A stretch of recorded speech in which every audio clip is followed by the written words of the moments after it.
What is good, people? Welcome back to another tutorial video. Now we're going to be explaining wheels and tires, what all the numbers mean, and we're going to be justifying a controversial subject. So we need to get outside and get to the wheel. So the first three common ones are these ones here: 195, 60, 14. 195 is simply tread from one corner to the other in measurements of millimeters, so that's 195 millimeters. We've then got the sidewall or aspect ratio, and the 60 just means 60% of 195 will give you the sidewall rating. If it was 205/50, it will be 50% of 205. We've got R, which means radial. Most tires nowadays won't be anything else, so don't worry about that one. And then you've got your wheel size, 14 inch. After that you have your load rating, which is the 86. This number can vary between model, make and model. This number varies from 62 to about 126, which is about 265 kilograms to 1700 kilograms. That just means how much weight this tire is designed to support. H, speed rating. Every tire will be tested at certain max speeds. It goes from M to ZR, which you'll see on the end of the tire here. That's from 81 miles per hour to over 149 miles per hour. So if you are planning on going on the Nürburgring or the Autobahn and you've got some weak tires, get them changed. We've then got other measurements. This is your dot code here. This just tells you how old the tire is. So this is the 37th week in 2007, which means this needs bloody changing. We've got M&S, which means mud and snow, so this is actually a winter tyre. And each dot code, some of them are written differently. Some of them have the location of manufacture and where the plant was built and stuff like that. I think that's what this number is here, but all tyres vary, so I'm not really sure on that one. This one means that the tyre was tested to European standards. So if you are buying a tyre from America or something like that, they might have E2, E1. I'm not too sure with that one. We've also got a few more tyre markings to go through. We've got the temperature and traction here. 420 just shows you the tread wear. Traction is how well this tyre is supposed to grip, apparently. And temperature is just how heat resistant it is and how suitable it is for cold weathers. A lot of these will play into effect of winter tyres, summer tyres, or all-round tyres. We've also got the maximum load, which is here. So this tyre here shouldn't exceed 530 kilograms. So if this back end is, 1060 kilograms, then that's on the limit of what this tyre can hold. We've then got the maximum inflation, so this tyre shouldn't go over 36 psi. We've also got the tyre ply and construction, which is here.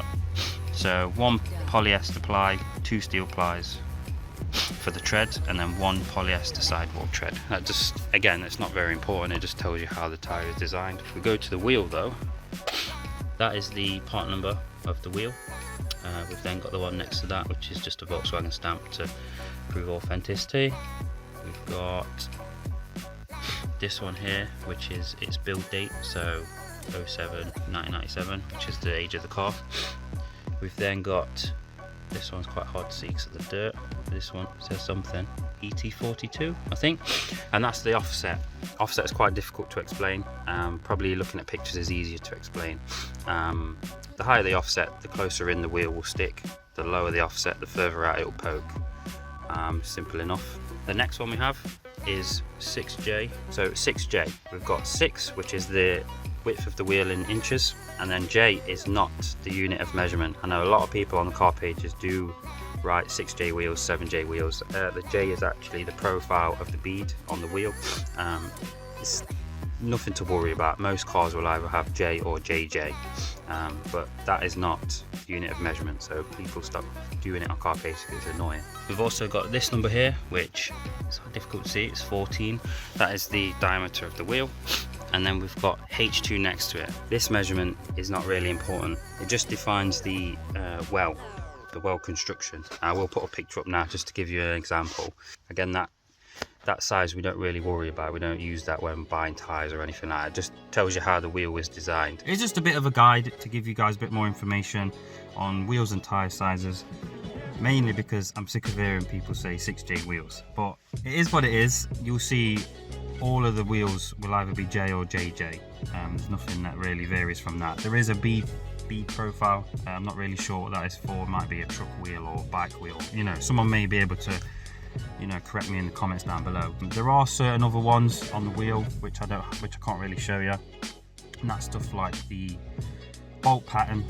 So your car may be 4x100, 4x114, 5x100, and that just means that the 4 at the start is how many bolts your wheels will take, and the 100 next to it, or the 114, just shows you the distance between the bolts.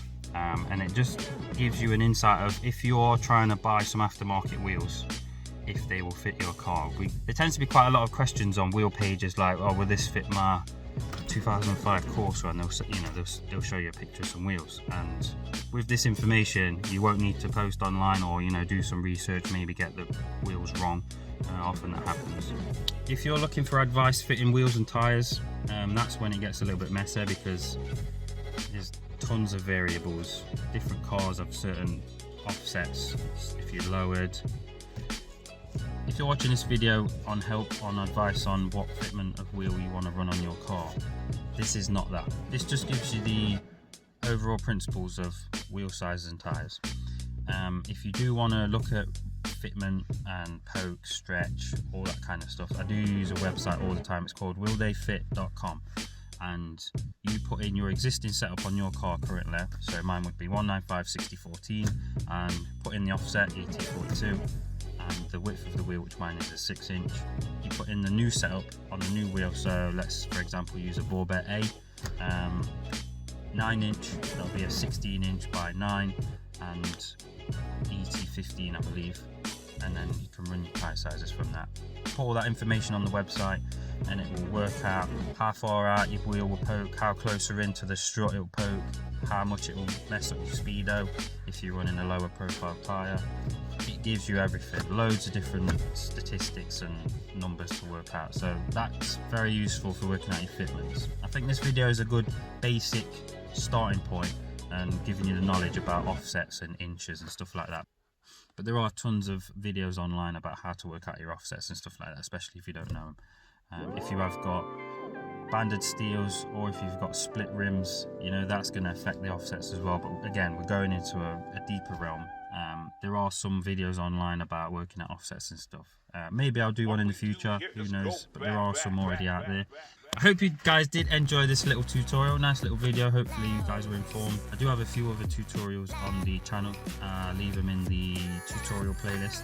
I've got rap videos, I've got challenges, I've got car vlogs, car meets, car stuff. It's a car channel. So definitely like and subscribe. We're so close to 1,000. We're getting there very well. And I also want to say, just before we go, thank you everybody for watching the Mark III Golf Hacks Part 1. That has just hit 10,000 views, which is the first video I've ever had on 10,000 views, which is absolutely insane. So I'm very, very grateful and appreciate every one of you that stopped by and watching. Like and comment, negative or not.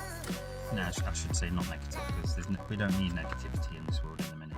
But anyway, that is it for this video. If you did enjoy it, give a like and subscribe, and we'll see you next week for another video.